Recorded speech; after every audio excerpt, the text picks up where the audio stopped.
وهي قاعدة سرحانة لقت الباب بيخبط عليها. قامت فتحت، لقت عم عوض صاحب البيت.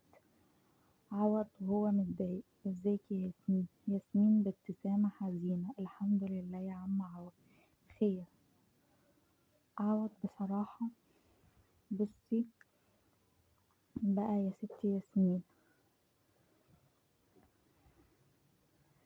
انا بعت الشقة دي عشان انت عارفة الظروف وما بقتش زي زمان، وعاوزك تمشي منها.